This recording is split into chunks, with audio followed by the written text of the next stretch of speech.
Well, hello everyone.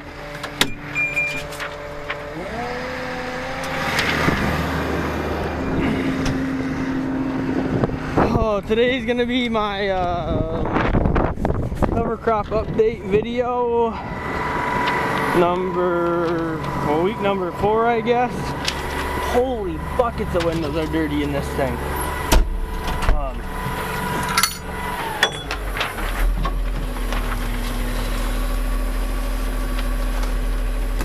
They've got to the point where the cows aren't getting enough protein and other nutrients from the corn stalks out in the field.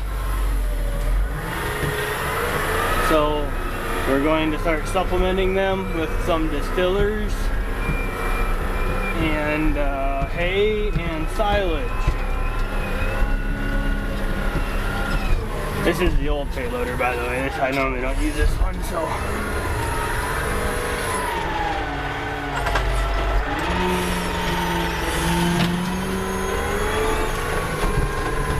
Yeah, yesterday it was like 50 degrees here. And then today it's like a high of, I think 14 degrees or something supposed to be. So.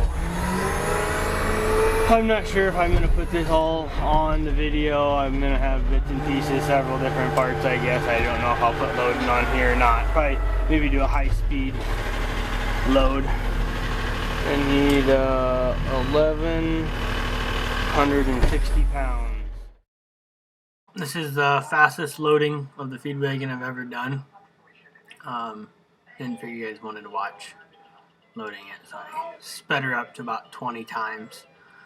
Only about 30 seconds long on loading, and then we'll be on the road with the tractor headed out to the cows.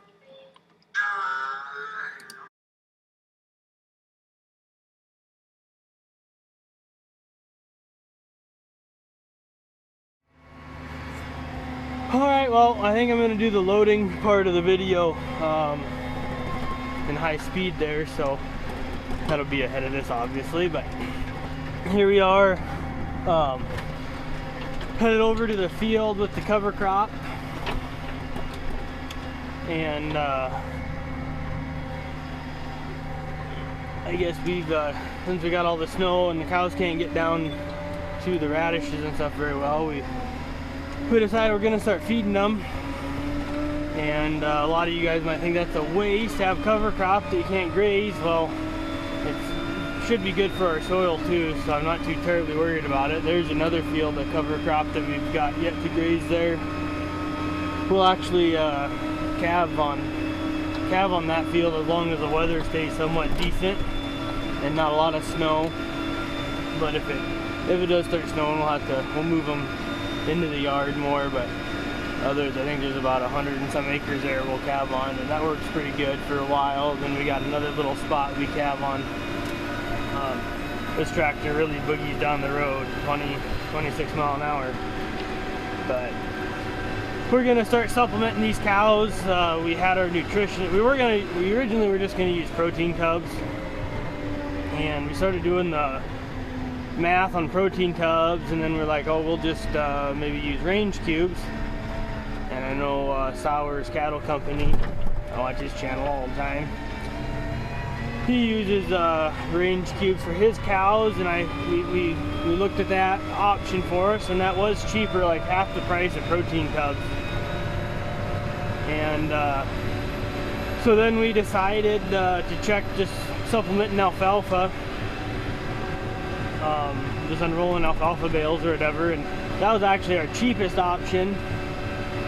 But the reason we didn't go with that option is because we wanted to feed alfalfa bales. We were going to have to feed too much protein to get the fat that we wanted with the cows to help them build body condition. So we decided to go ahead and talk to our nutritionist a little bit more about it, and she put us a ration together that is a supplement ration for when they're on corn stalks or this cover crop. It'll help get their protein levels higher and their fat content higher, and she's doing that by adding, we're feeding more distillers with it. and I think it's going to work out pretty good. We're going to see what the cows think of it today when I get there, and it's roughly costing like 60 cents a day, I think. I think we're feeding them like 22 pounds a piece or 23 pounds a piece, whatever, but I'm real happy with using a nutritionist for that. And our local co-op, as long as we buy our minerals and our liquid protein or our protein tubs or whatever through them, it is just part of what comes with buying the stuff there. I mean, it doesn't cost us nothing to use her, and I definitely feel that she's helped us get our feed costs down on the cows, whether we're feeding them or just supplementing them on the corn stalks. Before, we didn't know what we were feeding and how to figure it, but now since we've got her involved,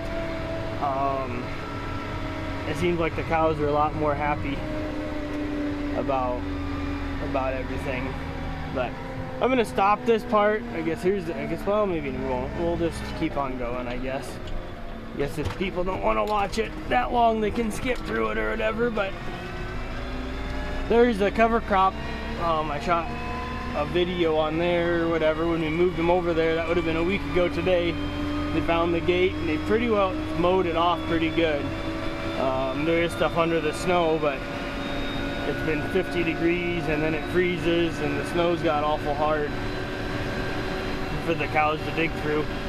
And I think that they're gonna be all right. They'll catch us once we get over here and get the gate open. We'll look at the cows and I'll show more of that when we get there. All right, well, I'm back now. Just got over to the cornfield side of things and waiting for the cows to get here before I start feeding them. There's a little ice right here, so I'm gonna try to get off the ice before I feed them. I don't want them falling down.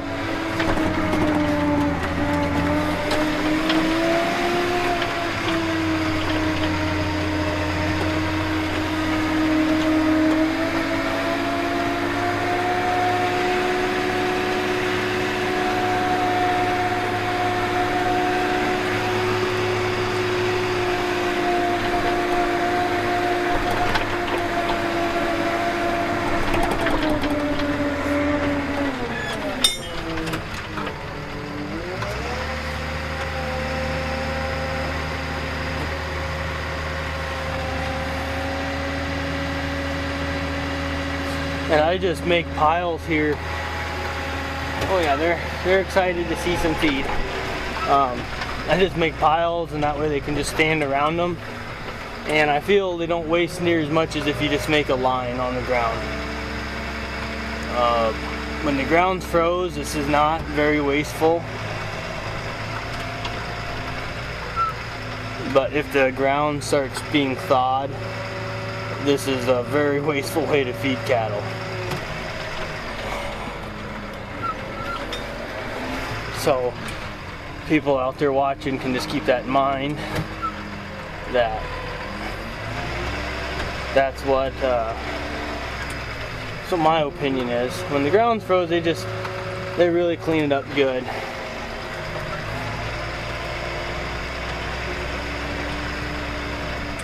But when the ground's thawed, it sure makes a mess. But once we get done, I'll just kind of do the rest of this, I think, in a high speed, feeding them, and then we'll drive next to them after while they're eating.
well, we're here. We're just gonna drive past these cows, look at them.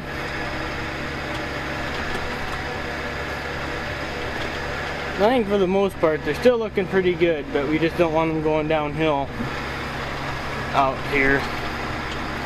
I know I'd rather feed them out in the cornfield than take them home and feed them, because I don't have to spread the manure out here. We'll just feed them all over the place, and that way they can spread their own manure, and they are still picking up some food to eat out here. So there's a freeze branded one. You can see the 6194 on there. That one was must have been 06. Must be 11-year-old cow.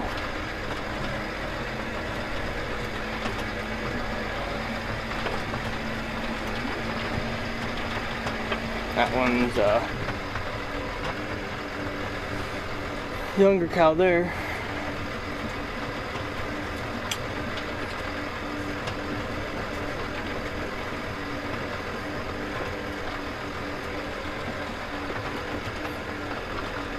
I wish these cows would spread out more, instead of argue and fight about who's getting what feed here.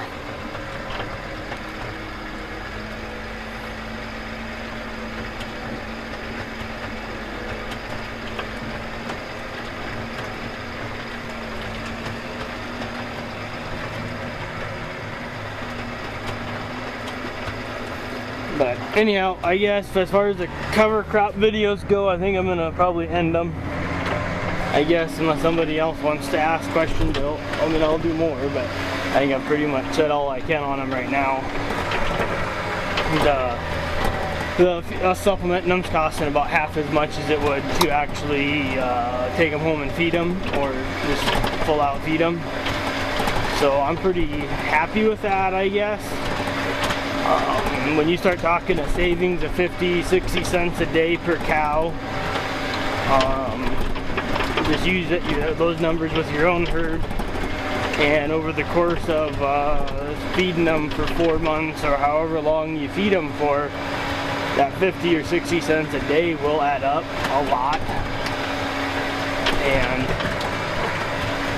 I guess also on another note, just let me know what you guys think of the glasses, these camera glasses I use for this video, whether they're terrible or whether you like it or whatnot. Just want to see what other people think of them. So I guess we can let you go for now. Please comment, rate, and subscribe for more. And I guess we'll see you on the next one. Bye.